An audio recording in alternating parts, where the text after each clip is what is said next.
noches, mis hermanos. Agradezco al Señor por sostenernos y permitirnos llegar esta noche a la iglesia, al templo, a reunirnos. Voy a ir poniendo aquí un cronómetro para no pasarme y pedir al Señor solamente que use este tiempo para su gloria. Señor, sosténme, Espíritu Santo, manténme de pie aquí.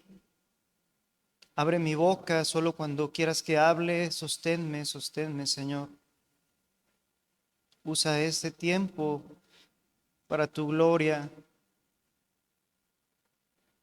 Acepta de mis labios la proclamación de tu santa palabra, Señor, y prepara los corazones de mis hermanos también. Sosténme, Señor. Amén. Y quiero darle muchas gracias por adelantado, por todo lo que me ha aguantado en los últimos años, desde que el Señor tuvo a bien a manifestar este ministerio también en mi vida de predicar y de compartir la palabra.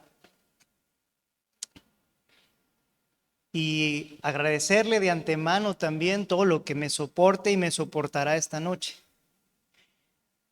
La gloria es para el Señor en todo tiempo y justamente me he propuesto terminar un mensaje que, aunque no es secuencial, comenzamos hace algunos meses y no espero que tengamos fresco el 100% de lo que habíamos enseñado en aquella ocasión, pero sí quisiera darle continuidad y poderlo terminar si el Señor lo permitiera esta noche.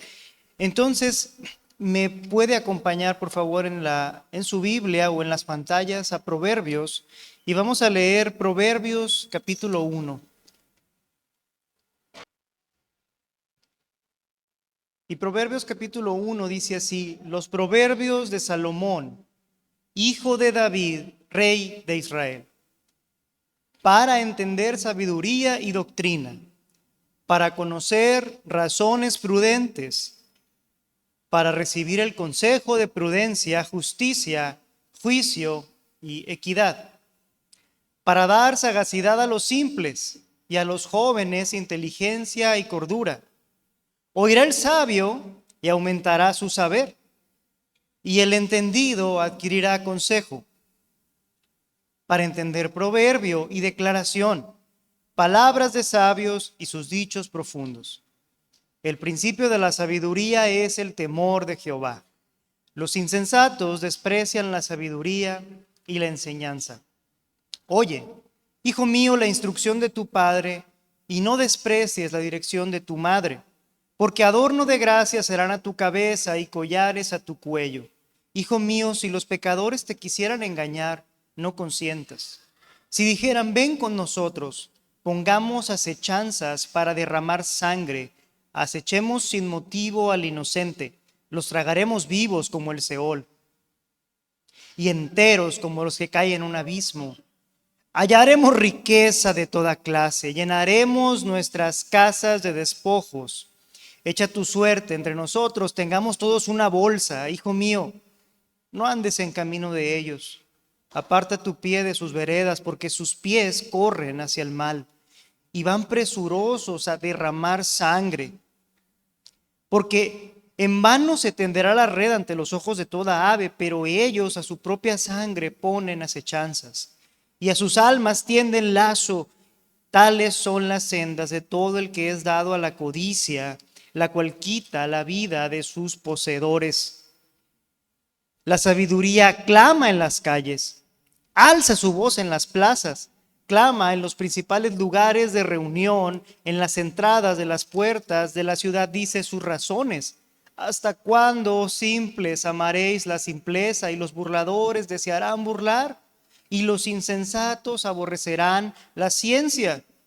Volveos a mi reprensión. He aquí yo derramaré mi espíritu sobre vosotros, y os haré saber mis palabras, por cuanto llamé y no quisisteis oír. Extendí mi mano y no hubo quien atendiese, sino que desechasteis todo consejo mío, y mi reprensión no quisisteis. También Yo me reiré en vuestra calamidad y me burlaré cuando os viniere lo que temen. Cuando viniera como una destrucción lo que temen, y vuestra calamidad llegare como un torbellino, cuando sobre ustedes viniera tribulación y angustia, entonces me llamarán y no responderé.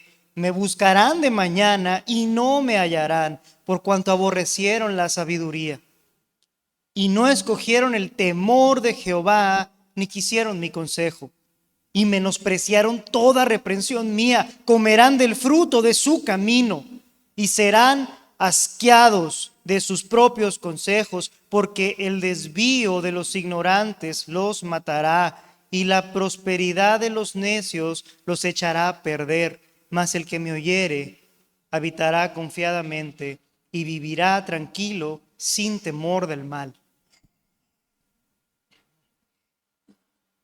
Mientras estudiábamos y meditaba en este proverbio, es imposible no recordar el Salmo 1. Bienaventurado el varón que no anduvo en consejo de malos, ni en camino de pecadores, ni en silla de escarnecedores se ha sentado, sino que la ley de Jehová está su deleite y en ella medita de día y de noche. Será como árbol plantado junto a aguas, que da su fruto en su tiempo y su hoja no cae.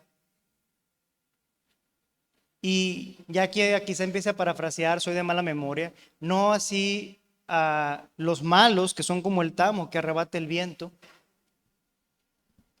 Pero al final del Salmo 1, el salmista dice que el camino de los justos es conocido del Señor y que la senda o el fin de los malos es la destrucción. Y quería nada más recordar de manera breve, como una introducción, algunos consejos para poder nosotros estudiar la Escritura y entender la palabra. Definitivamente no podemos acercarnos a la Biblia si no tenemos la fe que el Señor ha depositado en nuestro corazón para poder creer lo que estamos leyendo. De otra manera seríamos como una biblioteca o una computadora que puede encontrar rápidamente quizá la información de la Escritura, pero no la tendríamos y no la pudiéramos interpretar ni vivir. Cuando nos acercamos a la Escritura, lo más común es que leamos de corrido y entendamos.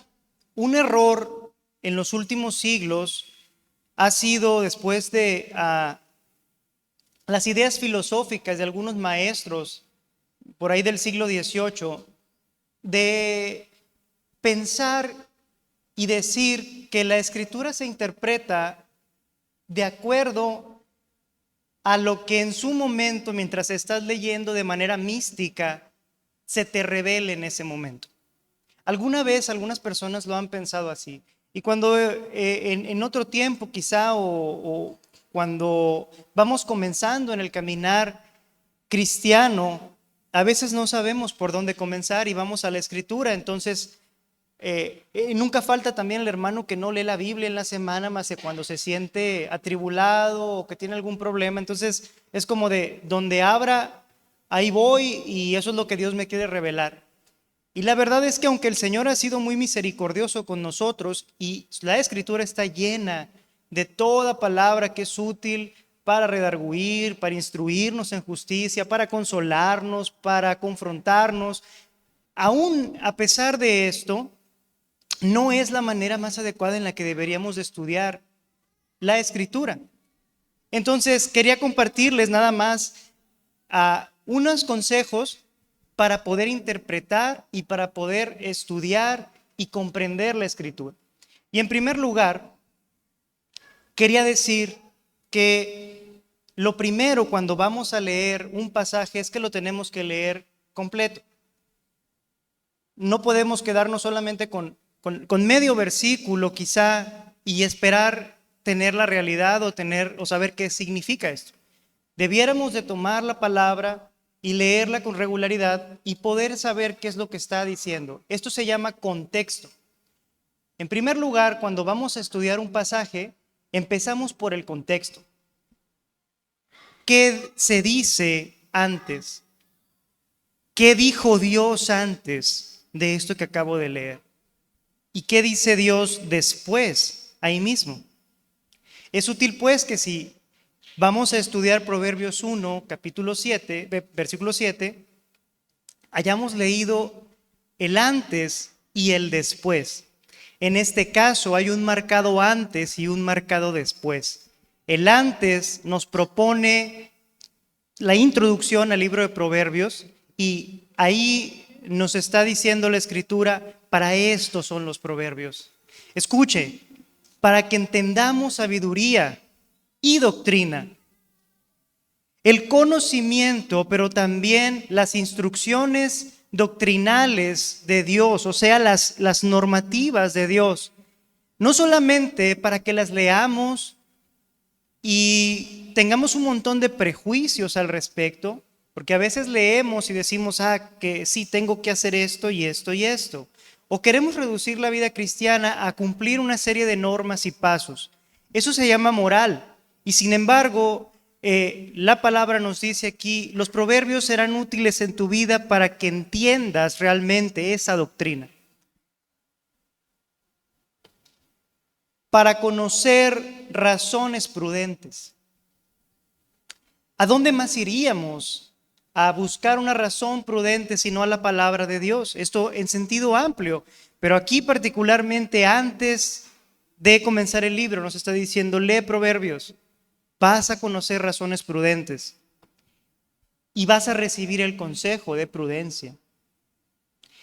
Y no solo eso, un consejo de justicia, juicio y equidad. En una ocasión anterior comenté que los proverbios no solamente se transmitían de generación en generación en casa, pero también se leían en el palacio mientras se estaban preparando los nuevos consejeros del rey. Y se les estaba dando lectura continua y era como una materia para ellos conocer los consejos sabios del pueblo, pues iban a ser consejeros reales. Justicia, juicio y equidad, de las que se ocupan para poder gobernar una nación, de las que necesitamos para poder gobernar una casa. Necesitamos tener un alto estima y concepto de justicia, un buen juicio y de la equidad que se requiere para tener una buena relación matrimonial y para poder tener una buena relación con nuestros hijos. También para poder ser un buen líder, un buen jefe o un buen encargado en el área que estemos trabajando. A los simples para que obtengan sagacidad. Y a los jóvenes, inteligencia y cordura. Definitivamente por muchos motivos hormonales y de cambios cerebrales y de maduración, a los jóvenes les falta prudencia y les falta inteligencia y cordura. La verdad es que conozco adolescentes y jóvenes que son muy buenos en matemáticas o son muy buenos en ciencias naturales, a lo mejor en química, pero eso no es inteligencia. Quiero decir, muchas veces un chavito de 17 años, 18 años, 15 años, que es un 10 perfecto en matemáticas, sale a la calle y se lo comen. Abusan de esta persona, se aprovechan de él. Dicen la gente que anda en el mundo porque no tiene calle. No es porque no tenga calle, realmente es porque a su corta edad, aunque tenga un vasto conocimiento de materias académicas, les falta inteligencia y les falta cordura. Y hay una buena explicación química, neurológica para eso. Y es porque están en un proceso de desarrollo. Todavía son niños en formación en las edades que conocemos como adolescentes. Son muchachos que están por convertirse, en el caso de los varones, en hombres y en el caso de las mujeres, de las damas, en mujeres. Y están en este proceso y necesitan también ser alimentados de cordura, de inteligencia. Pero aquel que es sabio entre nosotros, aquel maestro, aquellos maestros que hoy pudieran estar sentados aquí, que nos han guiado, van a oír el proverbio y su saber va a aumentar. No solamente se lo van a aprender, sino que si hoy abrimos este libro, este proverbio, y lo expongo, continuaremos exponiéndolo, hoy esos maestros, los sabios entre nosotros, van a aumentar su conocimiento y su saber aún más. Y esto es maravilloso. No hay un límite, porque a mayor medida estamos alimentándonos de la Escritura, no llegamos a terminar de conocerla. Podemos saber lo que dice, dónde está, pero todavía nuestro saber seguirá aumentando. Y el entendido va a adquirir consejo. Además, mientras nos preparamos en la lectura de los proverbios, vamos a ser efectivos para poder entender declaraciones y proverbios. El lenguaje de los proverbios es lacónico. ¿Qué es eso? Lacónico es una palabra que no está en la Biblia porque es mucho más reciente, griega, y que se refiere básicamente a tres cosas. Es breve, conciso y compendioso. Hay mucho que puede salir de un proverbio. Es breve, es conciso y involucra un montón de sabiduría y de conocimiento. Escuche, va a entender palabras de sabios y sus dichos profundos.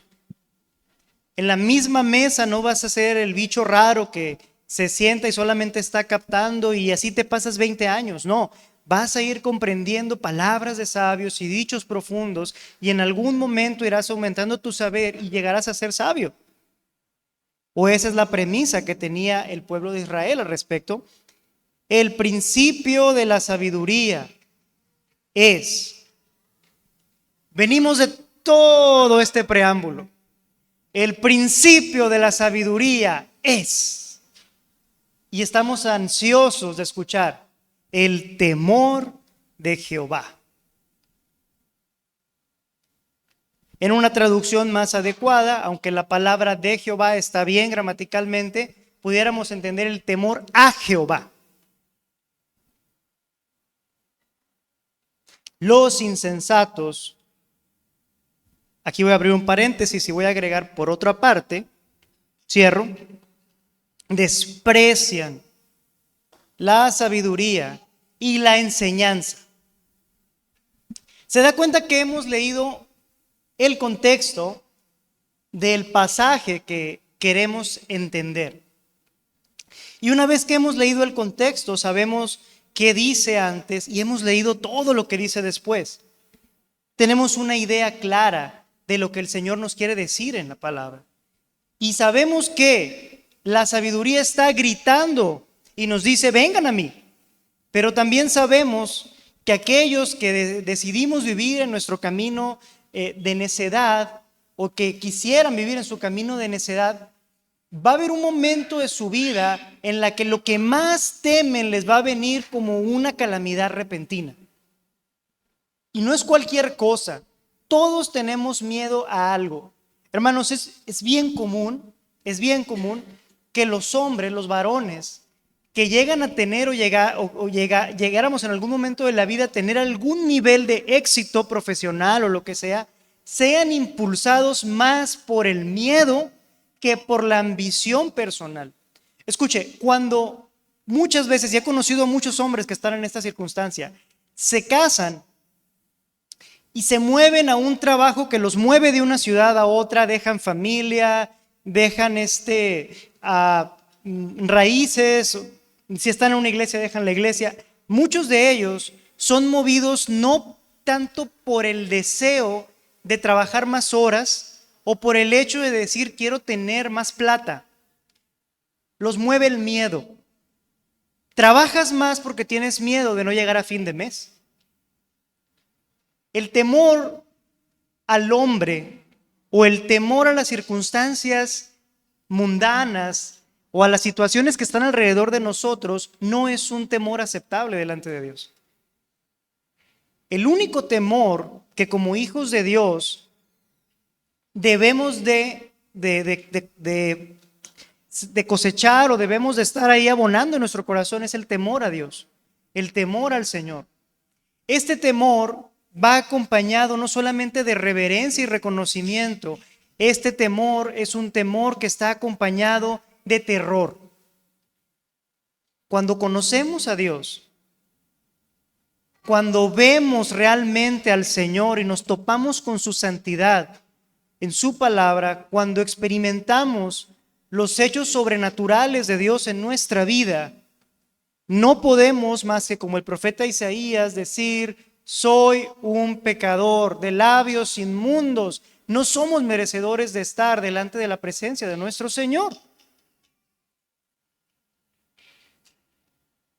Cuando entendemos lo indignos que somos, es cuando caemos en nuestras rodillas y decimos: Señor, gracias por haberme adoptado.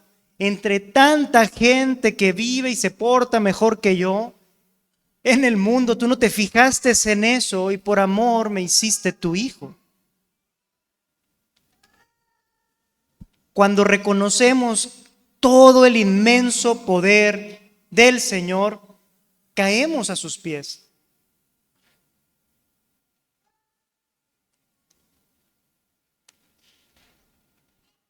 Entonces, si nosotros entendemos qué hay en el contexto, entonces pasamos a la siguiente etapa. Ya hemos leído y ya sabemos qué hay antes y qué hay después.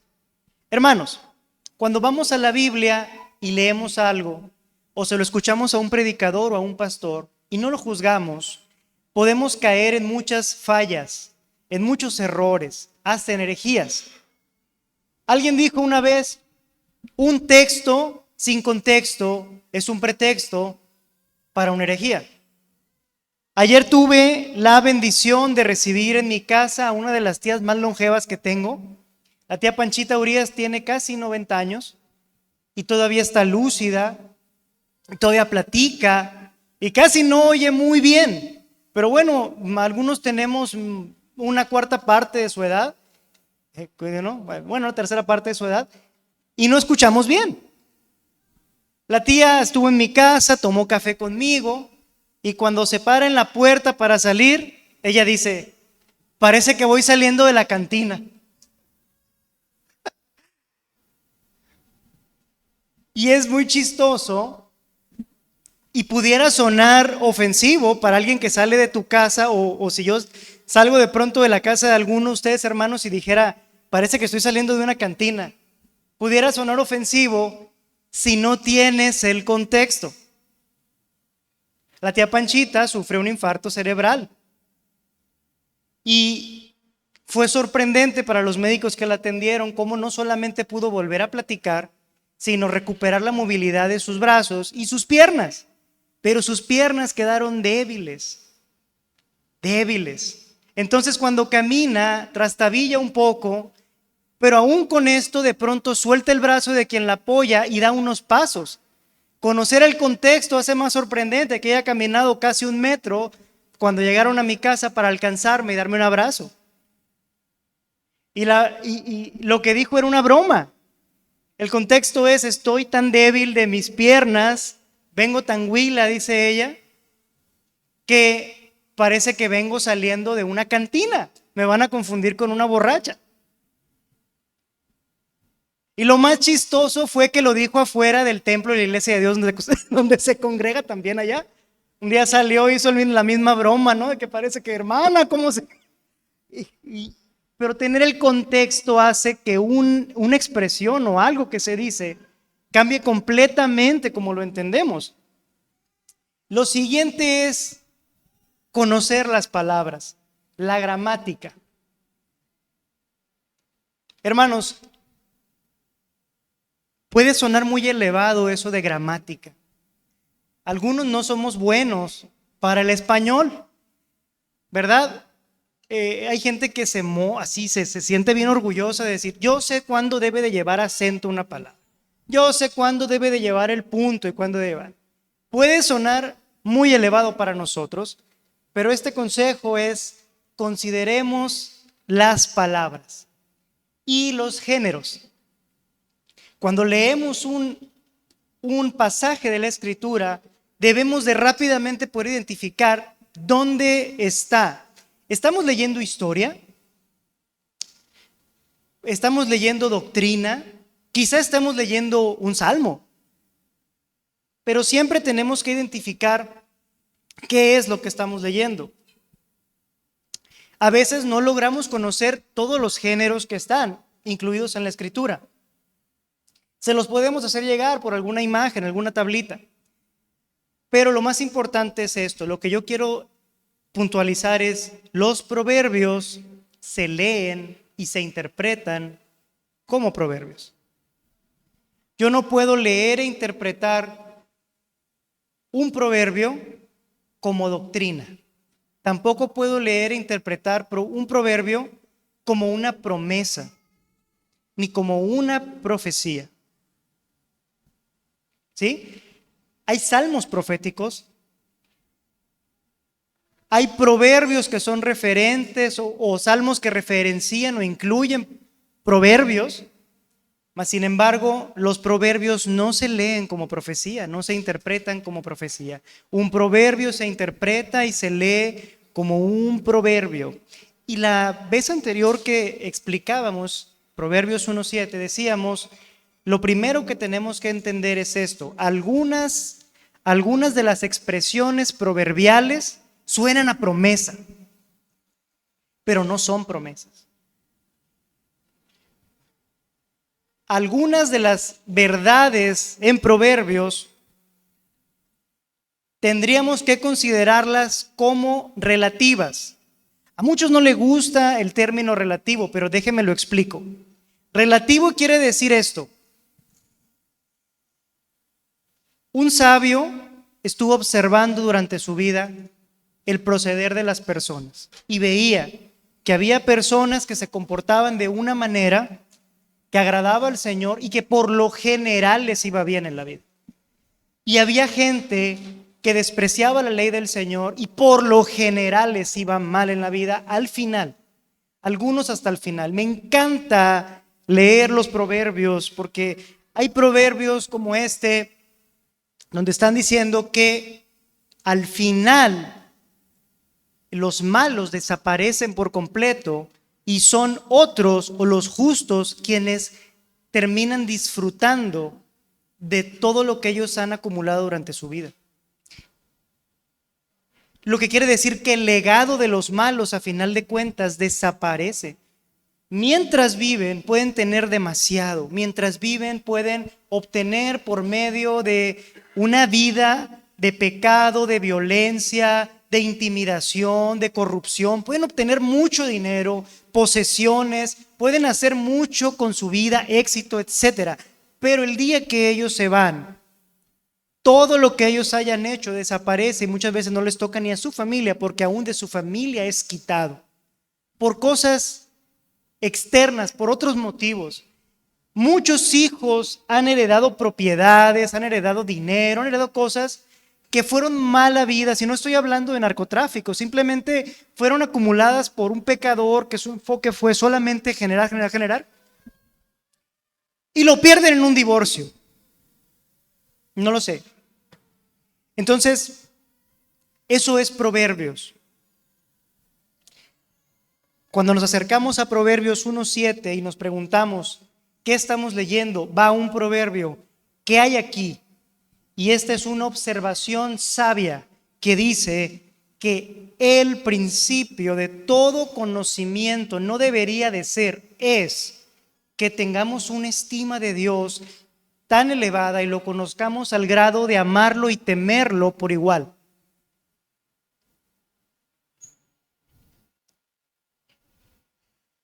En tercer lugar, o más bien, piensen esto. ¿Por qué la gramática es importante?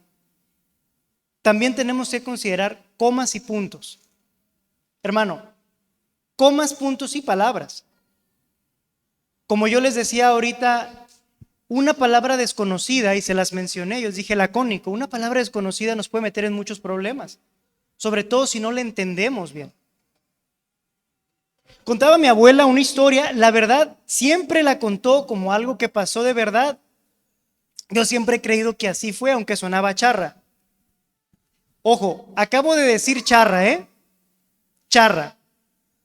Que si yo voy y le digo a un español o a un argentino, era una charra, posiblemente me entiendan cosas muy diferentes a las que ustedes me entienden. Y eso hay que tenerlo en cuenta cuando consideramos un pasaje de la Escritura. Hay usos y palabras que se usaban entre los judíos o entre los griegos y que tenemos que entender cuando leemos, que no necesariamente son literales, porque se tradujeron a veces de manera literal, pero significan una expresión común en sus días. Entonces, mi abuela contaba que tenía un primo que era muy despistado. Movieron en uno de estos camiones de redilas al rancho, llevaban pollos, gallinas y llevaban plantas.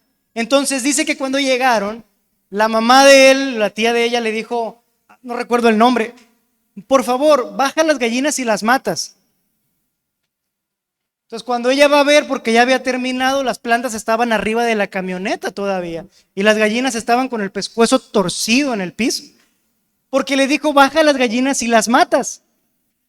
Por eso es importante la gramática y entender la gramática, porque claramente la instrucción era baja las gallinas y las plantas, pero es importante conocer las palabras y detenernos. Proverbios 1:7 dice, el principio de la sabiduría es el temor de Jehová, punto y coma. Punto y coma. Nos detenemos y meditamos. El principio. El principio. ¿Qué es esto del principio?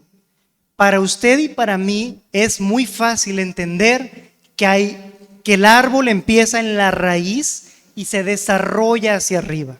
Los cimientos de una casa son lo primero, empiezan desde abajo. Pero en tiempos antiguos, hablar de lo primero era hablar de la cabeza. La cabeza, la idea es que todo empezaba aquí, crecía para abajo. ¿Sí? No podíamos ver a un bebé creciendo dentro del vientre de su mamá en aquel entonces, pero ellos creían que todo comenzaba acá y se desarrollaba hacia abajo. Para ellos era lo primero que surge, es lo más importante, es la cabeza de todo conocimiento técnico, científico que exista, médico, ingeniería, química, todo debe de surgir del temor al Señor. Lo que quiere decir entonces es, como decíamos en otra ocasión, nuestra motivación para aprender cosas nuevas, mis hermanos, debe de ser que tememos y amamos a Dios.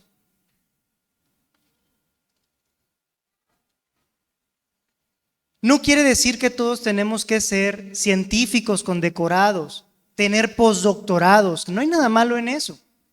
Pero todos deberíamos de esforzarnos por aprender y por seguir creciendo un poco más, principalmente en el conocimiento de la ley del Señor, en su palabra y en nuestra vida cristiana. Pero todo conocimiento científico también debe de ser detenido por el cancel del temor al Señor. Es por ese motivo que aunque hubiera la posibilidad, que ahorita por temas éticos y bioéticos no la hay, pero aunque hubiera la posibilidad de que si se muriera tu hijo y le tomaras una muestra de ADN y te la llevaras al laboratorio para que te lo clonaran, no lo harías. Porque entiendes la voluntad del Señor y temes al Señor y sabes que un ser no es clonable porque el espíritu que mora en esa persona no es el mismo que va a estar en la otra y no puedes querer replicar una vida de esa manera. Es por ese motivo que algunos procedimientos de control prenatal no son considerados como éticamente correctos. Es por eso que algunos procedimientos de fertilidad no son considerados como bioéticamente desde el punto de vista cristiano aceptables entre creyentes. No planeo detenerme aquí, aunque pudiera hacerlo, pero quiero nada más que entendamos el por qué el cerco de todo conocimiento científico, incluso cuando la ciencia no tiene cerco, porque se le ha dado esa libertad en algunas áreas, el cerco profesional que nosotros pondremos es el que el temor al Señor nos dé. Es el que Dios ponga. Ese va a ser nuestro límite. ¿Qué tanto puedo avanzar hasta donde Dios dice, esta es la raya?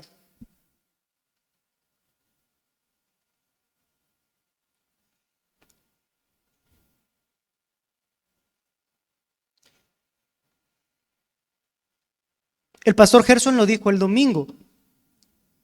El siglo XX ha sido el siglo más educado y el más sangriento. Muchos de los avances tecnológicos que tenemos y muchos avances en medicina surgieron a raíz de tener una ciencia sin cercos. Muchas de las cosas que después se desarrollaron tienen su origen en experimentos con humanos en la Segunda Guerra Mundial. Horrores. Y es por eso que tenemos que tener muy en claro que no todo lo que se puede hacer en sentido técnico es correcto. Entonces dice Proverbios 1:7 que el principio, la cabeza de toda ciencia es la teología. El conocer, el temer al Señor. Ese es el principio de la ciencia. Y entonces yo les digo, definitivamente eso es lo ideal. Esa es la observación de los sabios en el libro de Proverbios. Usted dirá, pero yo fui a la universidad y fui a la preparatoria o hice una maestría y tuve profesores que eran académicos increíbles, médicos especialistas increíbles, que sabían de todo y ganan muy buen dinero y tienen muy buen puesto y son ultra respetados, viajan a dar conferencias. Escuche, habitualmente la gente que está haciendo cosas sin el Señor no encuentran un propósito ni un sentido en su vida solamente por hacer y obtener títulos. La verdad es que yo que he convivido con personas que tienen altos niveles de estudios y preparación, algunos médicos especialistas, muchos de ellos van por su segundo o tercer matrimonio con demandas de pensión alimenticia, algunos se han quitado la vida, otros están sumidos en adicciones a alcohol, a drogas, y la gran mayoría de ellos con un problema descontrolado de perversidad sexual en su vida. Porque el conocimiento en sí, aunque no es malo, si no está ligado del temor del Señor, es vacío. Entonces nos lleva a preguntarnos por qué yo quisiera saber más, por qué yo quisiera aprender más en esta vida. Está bien, nuestros hijos tienen que sacar un título, quizá es nuestro deseo como padres, queremos darles herramientas para que ellos también se puedan manejar en este mundo, pero ¿por qué? ¿Por qué yo que estoy en ese punto, soy un joven, yo quisiera priorizar tener un postdoctorado antes de casarme? Cuando voy a la Escritura y la Escritura dice que el propósito del hombre para que se encuentre pleno y tenga sentido es que el hombre deje a su padre y a su madre, se una a su mujer en matrimonio, sean una sola carne, y luego son bendecidos por Dios para que puedan multiplicarse. Tener una familia nuclear, que es lo que ha sido tan atacado por la sociedad en general, desde que estamos estudiando la escuela, todo, que es algo que se menosprecia hoy en día, paradójicamente es lo que le da más sentido a la vida de un hombre y de una mujer.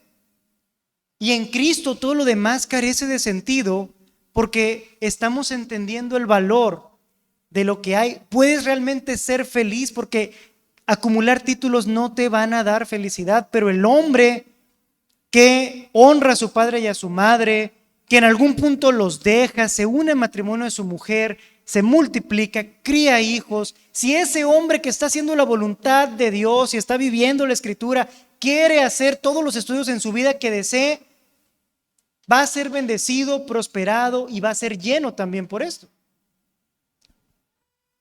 De eso estoy seguro. Pero nunca, nunca, nunca, nunca la profesión, el título, ni nada de esto va a ser el que te va a dar ni el sentido, ni el propósito, ni tampoco va a ser el que te va a dar la felicidad. Porque la cabeza de toda ciencia es el temor al Señor. No quiere decir que ya que estudiaste mucho le vas a poner encima todavía, aparte soy cristiano. Eso no va así. La cabeza de todo conocimiento, el principio de todo conocimiento es el temor al Señor. En ese sentido, mis hermanos, que hoy tenemos niños pequeños o todavía que eran hijos, debemos de criarlos, entendiendo que lo más importante en su corazón que sembremos va a ser el temor al Señor y no tanto el tipo o el nivel de educación que pretendamos darles. Nos desgastamos por pagarles el colegio más caro o pagarles la universidad más cara.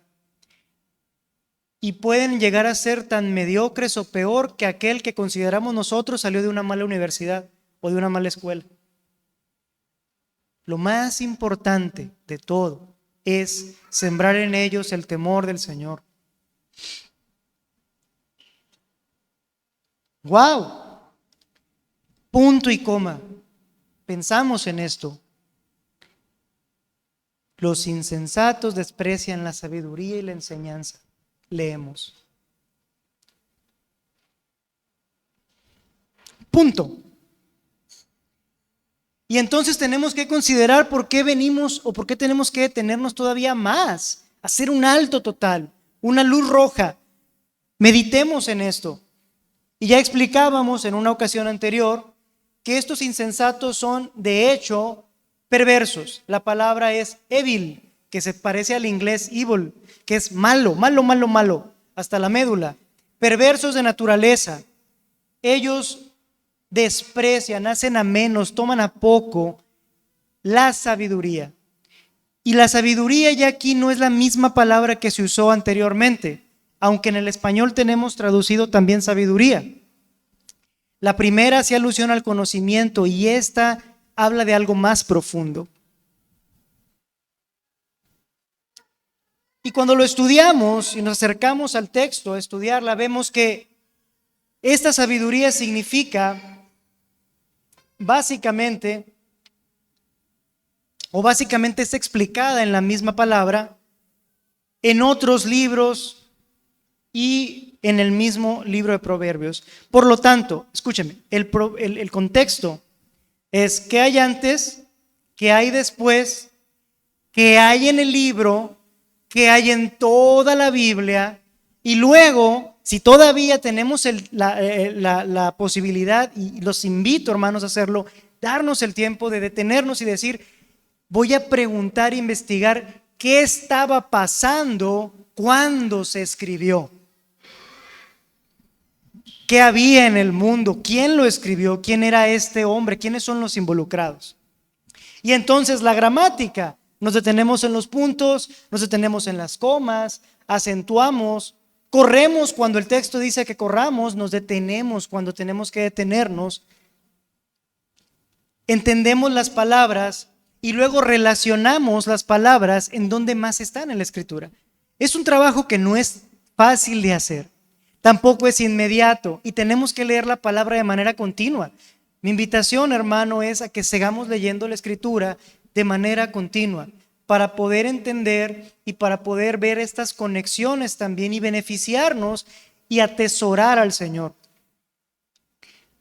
La sabiduría de Dios, haciendo todo este trabajo exegético o de interpretación, es en el tiempo del Antiguo Testamento y antes de la ley, era la sabiduría que había sido revelada a hombres y que los llevaba por medio de la revelación general de Dios, como se nos ha predicado, los cielos, la tierra, los animalitos, el agua.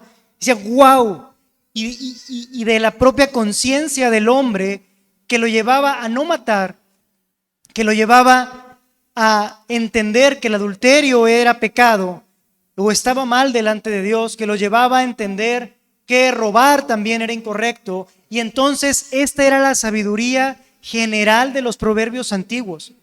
Pero entonces un buen día el Señor levanta a un hombre que había salido de Egipto y se había ido a vivir a Madián, y lo levanta y lo llama al ministerio donde estaba teniendo una labor de campo, y ya había dejado los primeros 40 años de su vida aparentemente atrás, y el Señor le dice, levántate, y porque vas a hablar a Faraón para liberar a mi pueblo.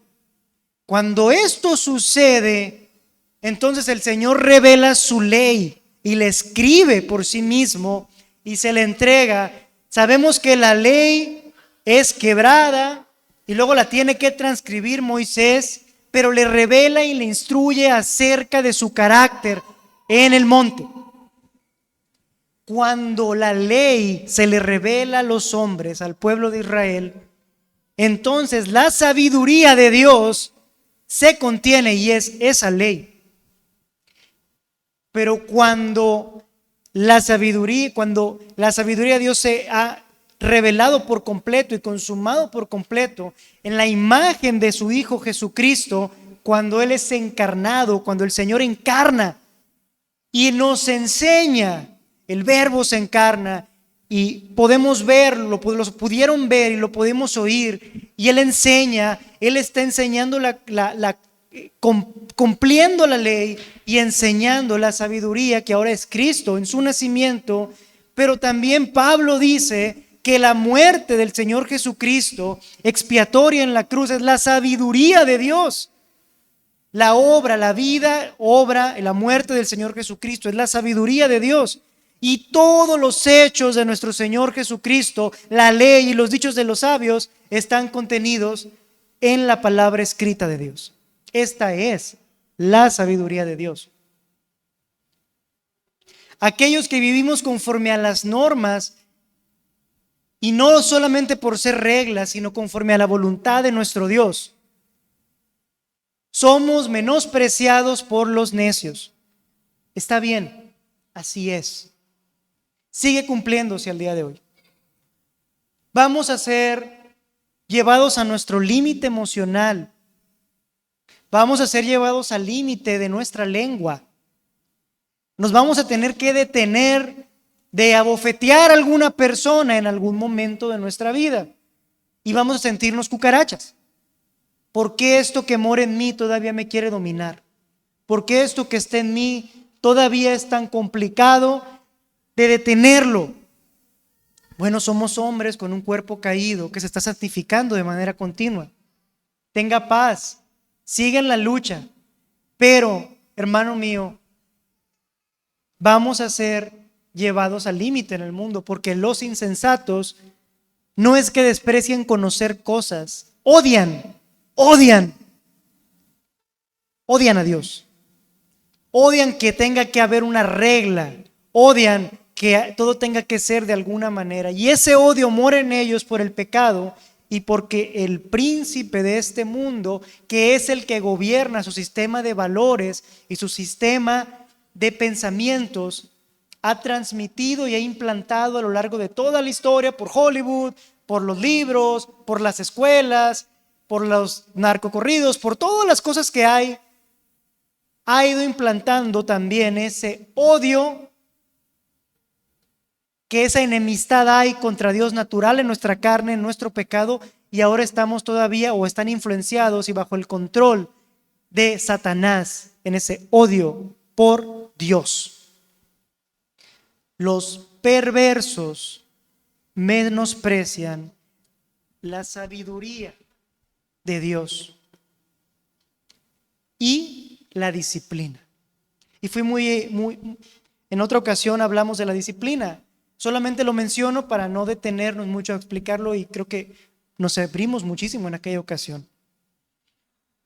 Paul Washer dice: hermanos, no hay mucho temor de Dios hoy en día, porque la gente no conoce lo suficiente a Dios.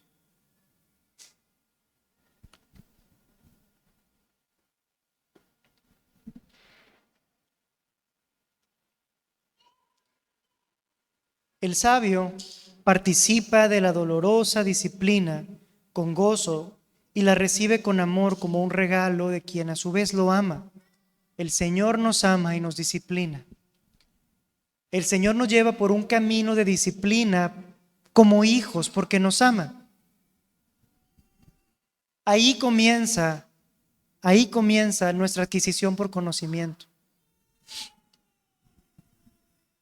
Bueno, ¿y qué hay de las cosas prácticas en la vida? ¿Qué si me invitan a meterme a una red multinivel de estas que hay, de estas pirámides que tienen un logotipo dorado siempre, o que criptomonedas y no sé qué, pero te metes y tú tienes que meter a tal persona, pero acaban de tronar 3 y yo no sé porque no sé de dónde sacan el dinero?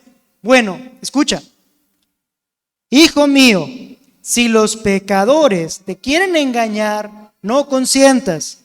Si te dicen, ven con nosotros, acechemos para derramar sangre inocente, sin motivo, los vamos a tragar vivos como el Seol. Son muy inteligentes, ¿sí? Y enteros como se cae en algún abismo. Van a caer redonditos, no se van a dar ni cuenta. Y ahí vamos a encontrar, nos vamos a enriquecer con todo tipo de riqueza y vamos a llenar nuestra casa. Ven, echa tu suerte con nosotros. Todos vamos a llevarnos una parte. Invierte con nosotros y luego metes a uno y a otro. Digo, cada quien puede hacer lo que quiera, pero escuche, el fraude es un delito y el fraude está muy mencionado en la Escritura como un pecado. Y el fraude siempre debe de ser penado y siempre debe de proceder con la reposición. Hijo mío, no andes en camino con ellos, aparta tu pie de sus veredas, porque sus pies corren hacia el mal y van apresurados a matar o que los maten. Porque si le tiras la red a un pájaro enfrente, no se va a meter a la red para que lo agarres, pero estos se van poniendo la soga al cuello solitos. Paráfrasis. Entonces, puse un ejemplo porque ha sido noticia, pero pudiera ser cualquier clase de fraude, cualquier clase de engaño, cualquier clase de robo y de mentira que ocasione que te enriquezcas ilícitamente. Sobre todo si incluye que le generes un problema, un malestar, una destrucción a otra persona. Porque son guiados por su codicia. Al Señor le preguntaron cuál es el mandamiento más grande: amarás al Señor tu Dios con toda tu alma, con toda tu mente y todo tu corazón. Y el segundo es similar a este: vas a amar a tu prójimo como a ti mismo. Realmente aquí podemos resumir la sabiduría, porque ¿cómo podemos llegar a amar? En nuestro corazón somos incapaces de amar a menos que seamos realmente transformados por el Señor. Un amor puro solamente va a venir de la fuente del amor puro, que es Dios. Dios es amor. Una sabiduría adquirida de manera carnal y por motivos carnales va a ser una sabiduría destructiva, ambiciosa, celosa, que solamente va a servir para convertirnos muchas veces en peores personas. Pero como creyentes y como hijos de Dios podemos realmente tener la libertad de aprender lo que queramos y de ir a la verdad del Señor y aprender a vivir de manera práctica nuestra vida. Y entonces, por lo general, es muy posible que nos vaya bien. Pero si el Señor quiere pasarte por otro camino para pulir y perfeccionar tu alma, no vas a ir a los proverbios a decir esto es mentira porque yo vivo muy bien y me va muy mal, sino vas a venir a decir, Señor, yo creo en tu ley y yo confío en ti. Gracias porque estoy siendo pasado por estos momentos de dificultad, de prueba y de angustia. Gracias, vuélveme el gozo de tu salvación, Señor, y lo vas a glorificar. Doy muchas gracias al Señor, hermanos, porque esto se sigue cumpliendo. Casi terminamos y tengo que decir, una vez hemos hecho esto, estudiando un pasaje, podemos ir a ver en qué parte, si contiene alguna doctrina en específico, puede leer un libro de teología sistemática, no pican. Si tiene duda le puede preguntar al pastor, le hace una cita ahí en su casa. Le lleva café. Pero puede preguntar, hermana, a los hermanos que son sabios entre nosotros, entendidos. Podemos venir y preguntar, me he beneficiado muchísimo, preguntándole al pastor Fernando de cosas que no he entendido, al pastor Gerson, platicando con el pastor Philly de cosas que no entendía. Y aún en hermanos entre nosotros, me he beneficiado muchísimo y he sido muy bendecido de escuchar la sabiduría que el Señor les ha permitido tener. Y eso ha impactado sobre mi vida personal y familiar. Hermanos, glorifico a Dios porque así es el cuerpo. Así es el cuerpo. No tenga miedo. Vaya, estudie. Si no entiende, glorifique al Señor. Pídale su guianza. Vaya a la Escritura. Lea más adelante. Regrese si vuelve a encontrar esa frase, ese versículo en particular contenido en otro pasaje. Vea si es una referencia o está referenciando un pasaje anterior. Vaya, lea también esos libros. No se pierda necesariamente en muchos libros de muchos temas de autores. Vaya a la fuente. Y estando ahí, el Señor nos ha regalado a muchísimos autores, buenos autores, que nos ayudan a profundizar en el entendimiento de lo que estamos queriendo entender. Sabiduría de Dios, podemos encontrar autores que nos lo enseñen. Temor del Señor, muchos hermanos fieles han escrito y han predicado acerca de eso. También vamos a entender de esto. Yo le invito a hacerlo como un reto personal, no solamente este año. No va a acabar la Biblia en un año así, eso es seguro. Pero va a poder avanzar muchísimo si toma un pasaje, una porción de la Escritura cada día y lo estudia los días que le tomen hasta que lo entienda y lo atesore. Y si lo podemos memorizar, mejor.